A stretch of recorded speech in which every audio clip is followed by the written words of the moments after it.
Hello everyone, welcome back to my channel. So my dear friend, how are you doing? I hope you are doing great. So through this video, today I'm going to teach you a new concept that is formula number 14. In my previous videos, I have taught you formula 1 to 13. I hope you are watching that videos also.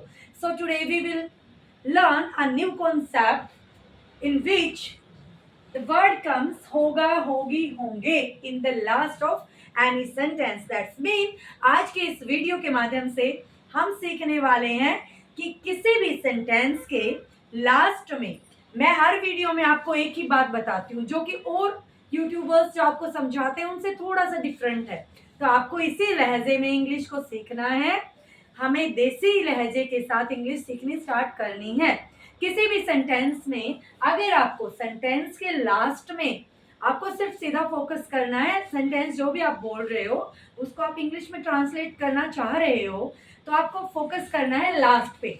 तो किसी भी sentence के last में आ जाए, किसी काम को करना होगा, होगी या फिर होंगे। अगर लास्ट में आता है होगा, होगी या होंगे, तो ऐसे वर्ड्स अगर आ जाते हैं तो हम इंग्लिश में कैसे उसको यूज करते हैं, आज हम सीखने वाले ये sentences. I have already written some sentences here, just look at the blackboard. सबसे पहला जो सेंटेंस रहेगा वो है तुम्हें वहां रहना होगा। पहले आपको देखना है कि आपको ये चीजें आ रही हैं या नहीं, उसके बाद एक ही बार बताने से आप डेफिनेटली इस कॉन्सेप्ट को समझ जाओगे। सेंटेंस है तुम्हें वहां रहना होगा, तो जैसा मैंने आपको बोला कि हमें फोकस करना है लास्ट ऑफ द सेंटेंस। होगा, होगा आ जाए, होगी आ जाए, होंगे आ जाए, तो हमें इसके लिए यूज करना है हैव टू और हैज टू। हमें क्या यूज करना है, हैव टू और हैज टू।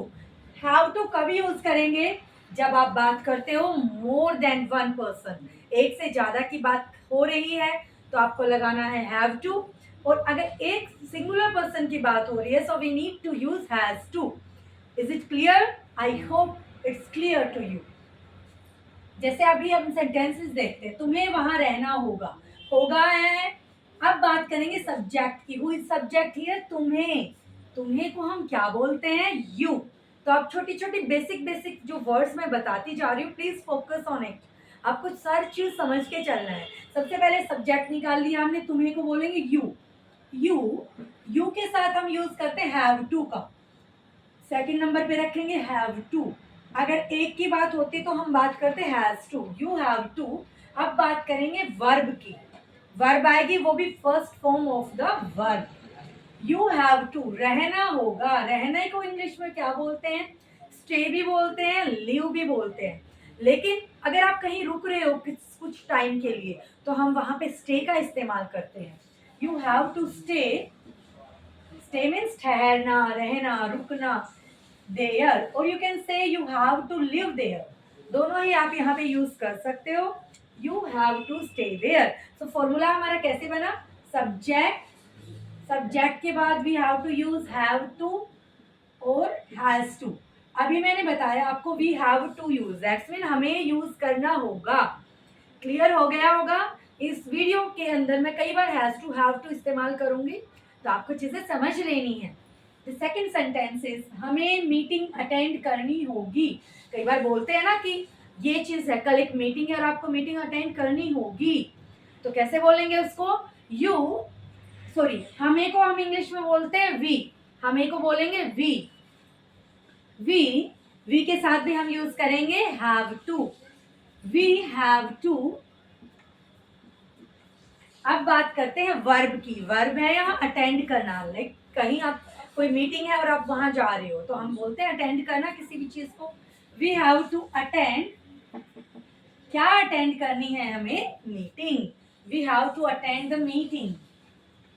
हमें क्या करना पड़ेगा? मीटिंग को अटेंड करना पड़ेगा। सॉरी, हमें मीटिंग अटेंड करनी होगी। पड़ेगा भी सेम सेंस है। In my previous video I told you about पड़ेगा, पड़ेगी, तो उसमें भी आप ऐसे ही सेंस कुछ यूज करते हो ना, have to, has to. So similar है वो भी, लेकिन हमारी यहाँ पे हिंदी सेंस थोड़ी बदल जाती है। We have to attend the meeting. अब मैं आपको कहूँ कि आपको ये वीडियो देखनी होगी। सो कैसे बोलेंगे? You have to watch this video. Have to watch this video. उन्हें कल टाइम से स्कूल पहुंचना होगा। उन्हें के लिए क्या बोलेंगे? दे। बिल्कुल ध्यान से समझना है। दे, दे भी प्लूरल फॉर्म है, तो प्लूरल के लिए हम लगाएंगे have to. They have to. Have to तक क्लियर है? अब वर्ब क्या है? पहुंचना। पहुंचने को बोलते हैं reach. You have to reach. You have to reach. कहाँ पहुंचना पड़ेगा? स्कूल। तुम्हें कल टाइम से स्कूल पहुंचना होगा। You have to reach school on the time. Time पर स्कूल पहुंचना होगा। द नेक्स्ट सेंटेंस इज बच्चों को अपना होमवर्क पूरा करना होगा। बच्चों को अपना होमवर्क पूरा करना होगा। बच्चों की बात कर रहे हैं तो बात करेंगे चिल्ड्रन। चिल्ड्रन। चिल्ड्रन, चिल्ड्रन हमारा प्लूरल फॉर्म होता है। प्लूरल याद रखना, कई बच्चे चिल्ड्रंस बोलते हैं, तो हमें बच्चों के लिए बोलना है चिल्ड्रन। चिल्ड्रन प्लूरल है तो हमें यूज करना होगा have to. Children have to. अब वर्ब क्या है हमारी? पूरा करना। किसी भी काम को पूरा करना बोलेंगे कंप्लीट। पूरा करना वर्ब है, इसको हम बोलते हैं इंग्लिश में complete. Children have to complete. Complete क्या पूरा करना होगा? अपना होमवर्क। अब आपको ध्यान देना है, अपना सब अपना यहाँ पे बात हो रही है, और अपना किसके लिए कह रहे हैं हम? चिल्ड्रन के लिए। बच्चों को अपना बोल रहे हैं, तो बच्चे यहाँ पे प्लूरल है। ज्यादा की बात कर रहे हो तो आप क्या बोलेंगे यहाँ पे? देयर। आप बात करेंगे देयर। Complete their homework. बहुत ही इजी सा कॉन्सेप्ट है, अच्छे से आप लोगों को ये समझना है।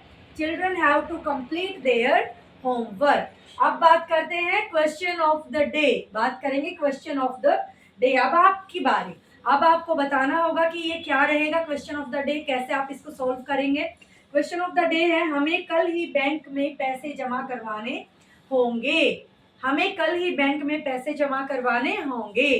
तो आप बनाएंगे इस क्वेश्चन को कि इसको आप कैसे लिख सकते हैं। हमें के लिए क्या बताएंगे? हमें भी हमारा प्लूरल फॉर्म है।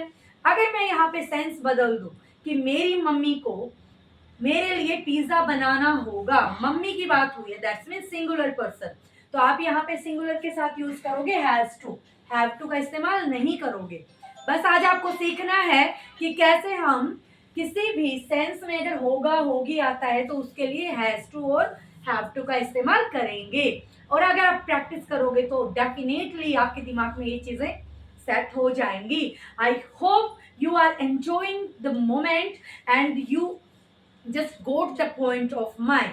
आपको अगर समझ आया तो please practice at your home so that you can understand that concept easily. Practice necessary है, ये आपको करनी ही होगी। आपको प्रैक्टिस करनी होगी। अभी सेंस में आया ना जो हमने सीखा, करनी होगी।